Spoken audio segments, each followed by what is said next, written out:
നാളെ രാവിലെ 11:30 നീ താമസിക്കുന്നിടത്തോട്ടൊരു വണ്ടി വരും. അതിൽ പോലീസ് എഴുതിയിരിക്കും.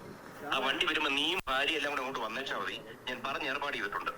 ഞാൻ നാളെ നിനക്ക് എന്തൊക്കെ എഴുതി തരണം ഞാൻ നിനക്ക് എഴുതി തരും. നീ അങ്ങ് വന്നേച്ചാ മതി കേട്ടോ. ഞാൻ വേറെ തെറ്റായിട്ട് ചോദിച്ചത്. നിന്റെ തെറ്റും ശരിയും നീ ഇങ്ങോട്ട് എടുക്കണ്ട. നീ എന്റെ മോളെ ഇപ്പൊ വിളിച്ചിട്ട് നീ അനാവശ്യം പറഞ്ഞില്ലേ? നീ എന്തോ വിരട്ടി നോക്കണ? ഞാൻ ഒരു അനാവശ്യം പറഞ്ഞില്ല. അല്ലല്ല, പിന്നെ നീ എന്താ പറഞ്ഞത്? ഒരു സെക്കൻഡ് നിന്നോട് നീ റെക്കോർഡ് ചെയ്തോ? മൊത്തം റെക്കോർഡ് ചെയ്യും. അതിനെനിക്ക് പുല്ലാണ്. നീ എന്താ ഇപ്പൊ വിളിച്ചു പറഞ്ഞ? നിനക്ക് പേപ്പർ എഴുതണ ഏത് ചാനലാണ് വന്നത്? നിന്നെ പറ്റി നിന്റെ ഭാര്യയെ പറ്റി ഏത് ചാനലാണ് വന്നത്? ഞാൻ മറ്റേ നമ്മളെ ന്യൂസ് ചെയ്തോണ്ടല്ലോ, അതിൽ നോക്കിയാൽ ദിയ ചേച്ചി ഇങ്ങനെ ഇതായിട്ട് പറഞ്ഞ് ഒരു ഇതായിട്ടുണ്ട്. ഏതിലാണ്? ഏത് ചാനലാണ് വന്നേ? ഞാൻ പറഞ്ഞുതരാം. പിന്നെ വേറൊരു കാര്യം, ഇന്ന് ആരുടെയാണ് മറ്റേ എന്താ വെഡിങ് ആനിവേഴ്സറി? ആരുടെ ആയിരുന്നു? വെഡിങ് ആനിവേഴ്സറി ഇല്ലായിരുന്നു. എന്താ ആരുടെയാണ് ഇന്ന്? ആരാണ് വിളിച്ചു? ഇതേ എന്ത് ചെയ്യേണ്ടത്? നീ ഇന്നലെ എത്ര രൂപ തന്നത്? ഇന്നലെ 8,72,000 ആണല്ലോ. ഇന്ന് കണക്കെടുത്ത് ഞങ്ങള് 1 കോടി രൂപ ഒരുമിച്ച് ഇവിടുന്ന് പോയിട്ടുള്ള ക്യാഷും ഇവിടുന്ന് സാധനങ്ങള് എത്ര സാധനം പോയിട്ടുണ്ടെന്ന് കണക്കെടുത്ത് ഞങ്ങളിന്ന്.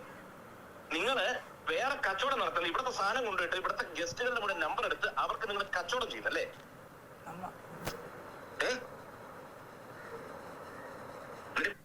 ഇത് വന്നിട്ട് നമ്മൾ അവിടെ വക്കീലിൻ്റെ അടുത്ത് ഇരുന്നപ്പോൾ നമ്മൾ ക്യാഷ് തന്നതിന് എന്തെങ്കിലും ഒരു പ്രൂഫ് ഉണ്ടോ എന്ന് അവരെ ചോദിക്കാൻ വേണ്ടിയിട്ട് നമ്മൾ കോൺടാക്ട് ചെയ്തതാണ് അവരെ. പക്ഷെ നമ്മൾ എന്തെങ്കിലും തന്നതായിട്ട് നമുക്കൊരു റെസിപ്റ്റ് തരാമോ? ആ സമയത്താണ് അയാൾ ഇത് പറയുന്നത് നമ്മുടെ അടുത്ത്. പിന്നെ ഈ ഫോട്ടോയിൽ കാണുന്നത് ഇയാളാണ് നമ്മുടെ അടുത്ത് പോലീസാണെന്ന് പറഞ്ഞ് നമ്മളെ കൊണ്ട് നിർബന്ധിപ്പിച്ച് സ്റ്റേറ്റ്മെൻറ്റ് എഴുതിപ്പിക്കുന്നത്. ഇയാളുടെ പേര് സന്തോഷ് എന്നാണ്. ഇയാളുടെ വീഡിയോ ഉണ്ട്, ഞാൻ വീഡിയോ കാണിച്ചു തരാം. ഞങ്ങളെ കൊണ്ട് നിർബന്ധിപ്പിച്ച് 3 ചെക്കുകളായിട്ട് തരണമെന്ന് പറഞ്ഞ് ഇയാളെ എഴുതിപ്പിക്കുന്നതിൻ്റെ വീഡിയോ. അല്ല, ഈ 8,82,000 പോരാതെ 15 ലക്ഷത്തിൻ്റെ 3 ചെക്കുകൾ. ഞാൻ വേണമെങ്കിൽ ഇയാളുടെ വീഡിയോ റെക്കോർഡ് ചെയ്യാം. ആ സന്തോഷമാണ്, അയാൾ പോലീസാണെന്നാണ് പറഞ്ഞത് നമ്മുടെ കയ്യിൽ. പിന്നീട് കൃഷ്ണകുമാർ സാറ് അങ്ങനെയൊന്നും ഇല്ലായിരുന്നു. പക്ഷെ അതിന് അവരുടെ അടുത്ത് തെളിവ് എവിടെ? 1 കോടിയുടെ എടുത്തതിൻ്റെ തെളിവ് എവിടെ? നമുക്ക് തെളിവല്ലേ ആവശ്യം?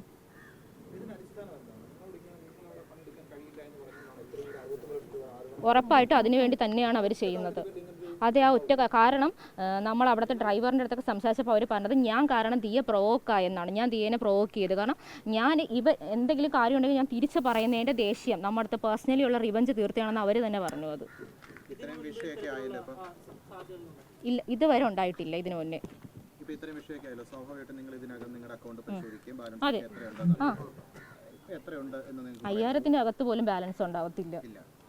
എന്നുവെച്ചാൽ ക്രെഡിറ്റ് ആവുന്നതിന് ഡെബിറ്റ് ആവുന്നതിന് കണക്കില്ലേ? ഫിക്സഡായിട്ട് കിടന്നാലല്ലേ നമുക്ക് അതിന് പ്രശ്നമുള്ളൂ. നമുക്ക് അങ്ങനെ ഇല്ല. അപ്പം നമ്മൾ അതിനെപ്പറ്റി ആലോചിക്കേണ്ടതില്ലല്ലോ. അത് ദിയ മേടിക്കുന്നുണ്ടായിരുന്നല്ലോ നമ്മുടെ നിന്ന് ക്യാഷ് ആയിട്ട്. പിന്നെ എങ്ങനെയാണ് നമ്മുടെ കയ്യിൽ ഉണ്ടാവുന്നത്? അത് നമ്മൾ പണമായിട്ട് നമ്മൾ ക്യാഷ് ആയിട്ട് കൺവേർട്ട് ചെയ്ത് കൊടുക്കുന്നുണ്ടായിരുന്നു ദിയക്ക്. അല്ല, ഒരു പ്രശ്നങ്ങളുടെ തുടക്കം.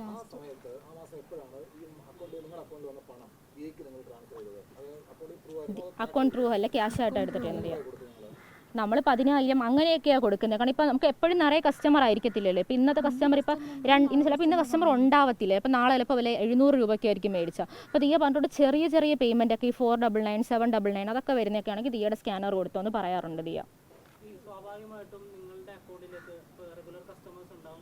ഉണ്ട്.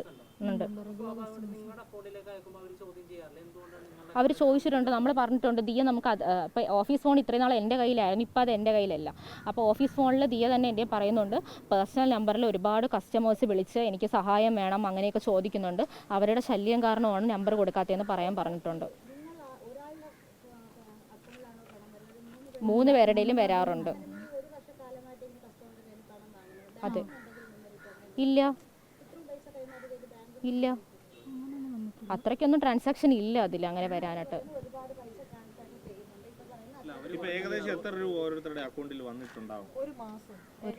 ഒരു മാസമാണെങ്കിൽ 60-നകത്തൊക്കെ ഉണ്ടാവത്തുള്ളൂ. മൊത്തത്തിൽ 1.5 അത്രയൊക്കെ കാണത്തുള്ളൂ. അത്ര കാണത്തില്ല. മന്ത്ലി അങ്ങനെയൊക്കെ കാണത്തുള്ളൂ. മന്ത്ലി അത്രേ ഉണ്ടാവത്തുള്ളൂ. പോലീസ് കുറേ പ്രാവശ്യം എൻ്റെ സ്റ്റേറ്റ്മെൻറ്റ് മാറ്റാവോ, ഇങ്ങനെ വേണോ, അങ്ങനെ മൊഴി മാറ്റി പറയാവോ എന്ന് എൻ്റെ അടുത്ത് ഒരുപാട് പ്രാവശ്യം ചോദിച്ചിരുന്നു. ഞാൻ ആദ്യം കൊടുത്ത സ്റ്റേറ്റ്മെൻറ്റിൽ തട്ടിക്കൊണ്ട് പോകുന്ന സ്റ്റേറ്റ്മെൻറ്റ് കൊടുത്തപ്പോൾ സാർ എൻ്റെ അടുത്ത് ഇങ്ങോട്ട് പറഞ്ഞിരുന്നു തട്ടിക്കൊണ്ട് പോകണമെന്ന് വേണോ അത് മാറ്റിയിട്ട് കൂട്ടിക്കൊണ്ട് പോയെന്നാക്കിയാൽ പോരെന്ന്. അപ്പോൾ ഞാൻ പറഞ്ഞു നമുക്കറിയാത്ത സ്ഥലത്ത് തട്ടിക്കൊണ്ട് പോകണതല്ലേ, പിന്നെ എങ്ങനെ അത് കൂട്ടിക്കൊണ്ട് പോകണതാവും. അപ്പോൾ നമുക്കത് മാറ്റാം, കാരണം എനിക്ക് എൻ്റെ സ്റ്റേറ്റ്മെൻറ്റ് എടുക്കുന്നതിൻ്റെ ഇടയ്ക്ക് സാർ എഴുന്നേറ്റ് അപ്പുറത്ത് പോയി നിന്ന് ഫോണിൽ ആരെടുത്തോ ഇങ്ങനെയാണ് കുട്ടി മൊഴി പറയുന്നത്, ഇങ്ങനെയാണ് മൊഴി പറയുന്നതെന്ന് പറയുന്നതൊക്കെ എനിക്ക് കേൾക്കാൻ പറ്റുന്നുണ്ടായിരുന്നു. അതുകൊണ്ടാണല്ലോ എൻ്റെ മൊഴി അത്രയും നീണ്ടത്. വൈകിട്ട് 2:30 എന്നെ കയറ്റിയത്, എന്നെ തിരിച്ചു വിട്ടത് 7:30 കഴിഞ്ഞിട്ട്. അപ്പം അത്രയും സമയം എടുക്കുമ്പോൾ നമുക്കറിയാമല്ലോ.